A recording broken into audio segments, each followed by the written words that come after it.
GCSE Maths Grade 9 Exponential Growth, finding the growth rate in just 2 minutes. Let's go. A lot of writing on this one, guys. Let's have a look. It says the number of bacteria in a Petri dish grows exponentially. There were initially 500 bacteria in the dish, and after 5 hours, there were 121,500. Calculate the growth rate per hour as a percentage. Now, it says that it grows exponentially, so we're thinking of our compound interest formula. What does our compound interest formula tell us? Well, it tells us that the amount at the end of the time is equal to the initial amount multiplied by 1 plus the growth rate as a percentage to the power of t, where t is the number of time periods. Normally, a question will give us this information and ask us to work out the end amount, but we can see that this one tells us the end amount, 121,500, and asks us to work out the growth rate.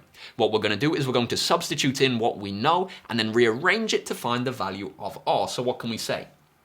The end amount is 121,500. That's going to be equal to the initial amount, which was 500 bacteria.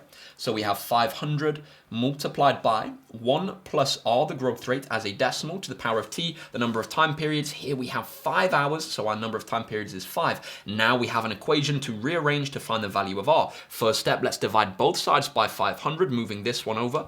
121,500 divided by 500 is going to be 243.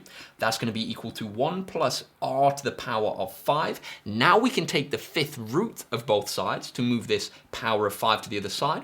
The fifth root of 243 is going to be 3, so we have 3 equals 1 plus r. Now, guys, we're going to subtract 1 from both sides to find the value of r. We get r equals 2, but the question asks us to give our answer as a percentage, and at the moment this is actually a decimal, because remember, this formula has r as a decimal, so we need to multiply this by 100 to go from a decimal to a percentage. We're going to do 2 times by 100. That's going to give us our final answer, guys, of 200% per hour.